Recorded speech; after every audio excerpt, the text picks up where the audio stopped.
Marty Supreme is a movie that is essentially about how having grit, determination, and self-confidence are all crucial in order for you to achieve your dreams of fame and glory. But it's also about how having selfishness, hubris, and self-inflicted humiliation are all detrimental side effects of neglecting everything and anyone in your life in order for you to risk achieving your dreams. Dreams that are only solely important to you and to everyone else. You look crazy for even trying. That's what you think of me? Yes. Deranged even. And Marty Supreme explores all that by being about ping pong of all things. Ping pong. Like Forrest Gump, ping pong. Right off the bat, you'd think this would be about something bigger, like baseball or football, or maybe something that you'd actually risk your life for, like boxing, or maybe Formula One, or slapping even. But no, it's about something as safe as table tennis, which somehow makes it more relatable in a way. And that's because we all have those feelings of doubt about what we want to do, thinking that it's better to go with the safe option rather than risking anything to achieve your goals and aspirations. And Marty Supreme is just the exaggerated narrative representation of those self-doubts, while also acting as a cure for them in a way, as much as it is a cautionary tale. That's the spirit of Marty Supreme, Christmas Day, Marty Supreme, dream big, Marty Supreme, Christmas Day. Yeah. Marty Mouse's journey is the antidote to those fears of complacency and fear of failure, because he just does. To his own detriment, but he goes full throttle with no fear or doubt in his mind. And it's this attitude which impacts his journey from rags to rags that makes Marty Supreme such an exhilarating film from start to finish, which is only brought to life by its stunning cinematography, incredible 1950s period piece set design, which brings visions of a post-World War II bustling New York to life, as well as minor but memorable glimpses of Japan's hillside homes, fairs, and airports, the pyramids of Giza, the streets of Paris, displaying the many interiors of crummy New York apartments, basements, diners, shoe stores, bowling alleys, gymnasiums packed with ping pong players, fancy London top-of-the-line hotels and restaurants, shitty New York hotels that have showers that do this. Give me that. As well as random homes in the middle of nowhere, gas stations in the middle of nowhere, to such a precise accuracy. So if you wondered why a movie about ping pong cost $70 million, this is why. I mean, there's even a little doggy. Everybody casted in Marty Supreme looks, talks, and acts like real genuine people from the time period. Getting you a cup of coffee. Get me the damn coffee! They even casted the homeless guy with the golden voice. Say something with that great radio voice. When you're listening to nothing but the best of oldies, you're listening to Magic 98.9. They even got the magician guy. You need to shut the fuck up! And former professional NBA player George Gervin to be in this. He played with MJ. All this authenticness accompanies the moments of extreme tension, stress, and chaos, which the Safdie brothers seem to be all too familiar with, but also seem to have perfected. And never mind the 1980s synthwave soundtrack, which oddly works extremely well for a film set in the 1950s, which is about ping pong, and blowing up gas stations in the middle of the night, and showers that do this. Give me that. So, I'm thinking Marty Supreme is a strong to light 9. Stay in your lane, album boy. But enough glazing. I've done enough glazing. Marty Supreme as a film excels because it's about a flawed, borderline shitty person who has a relatable ambition. An ambition which pushes him to his limit and tests them too. An ambition which forces an almost self-destructive humiliation ritual just so he can complete his redemption arc, which he so desperately needs. That's the spirit of Marty Supreme. But nonetheless, an ambition which is purely fueled by delusion. If I was to quit rapping and I said I want to go to the NBA, I would be in the NBA. No, you wouldn't. Yes. No, you wouldn't. Yes, I would. No, you wouldn't. Yes, I would. Why would you think you could make it to the NBA? Because I think I can do anything.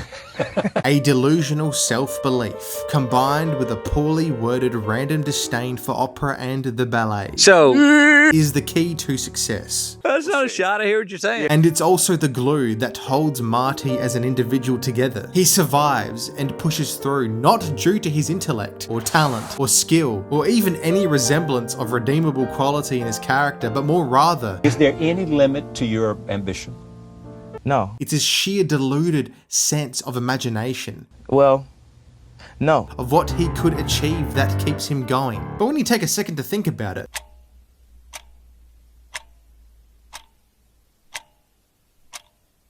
it's more sad than anything else. His delusional ambition is just a form of escapism from an environment that constantly forces him to be small. He's a peacock. You gotta let him fly. I'm a peacock! You gotta let me fly!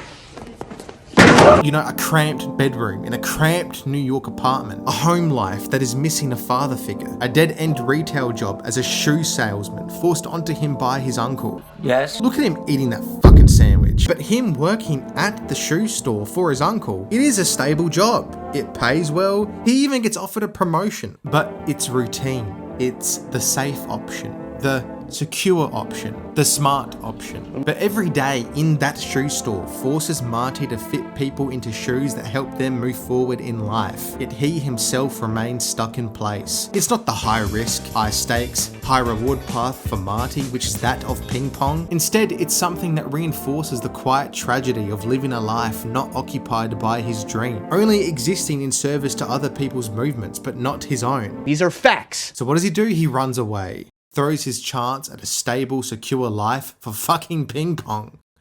Ping pong! And that's when it hit me. This is just the movie Rounders, bro. But instead of it being about poker, and the bad guy is a Russian guy who eats Oreos like this, it's ping pong. And the antagonist is a rich, balding man. And a Japanese guy who was locked the fuck in. Am I wrong? Guy's an up-and-comer, dedicated to his craft that no one else cares about, embarrassingly loses at the very beginning, which is supposed to be his big break, then spends the rest of the movie hustling enough money to come back and win. But the core theme of Rounders is that there's a choice between the thing you are naturally good at and your passion, which requires serious commitment, but also having to distance yourself from those closest to you because they just can't comprehend your dream, which is almost exactly the type of turmoil that Marty goes through, except Marty's real gift is not his ping pong skills, but it's his ability to bullshit people. Almost impossible, right? He is a born natural sleazy car salesman. I could sell shoes to an amputee, so what? He's great at scamming people and feeding people a delusional lie, then naturally having people around him fall for it and get sucked into his presence before discarding them when they no longer have any real use to him. Time and time and time again, he manipulates and pulls people into doing his bidding purely due to his natural gift of giving them a sense of false promise, and time and time and time again, he chews them up and spits them away when he no longer needs them. That's what you think of me? No. It's his delusional confidence that attracts others. You know, Tyler the Creator's character is drawn to him and his hustle mentality to make a quick buck, then leaves him to hustle alone after having a near-death experience. Former Hollywood star Kay Stone had all the fame and glory 20 years ago, but has now fell off into being the trophy wife of a rich, balding prick who tells kids to fuck off on Shark Tank. My name is Jack Bonneau. I'm the founder and CEO of Jack Stands. You're right. Get the out of here. But even she is inspired by his confidence that fuels his delusional dream of fame and glory. So much so that it kickstarts her own career revival in the form of a play. Have you lost your damn mind? Which also ends in embarrassment. Marty's friend Dion, who gets caught into Marty's Orange Sphere's business idea, but that ends up exploding too.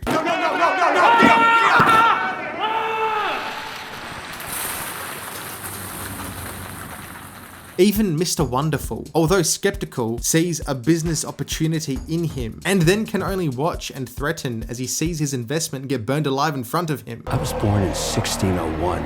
I'm a vampire. What? I love this moment too, man. In this moment, the businessman who once held all the power over Marty had nothing but empty threats and promises. He has no power here. Sorry.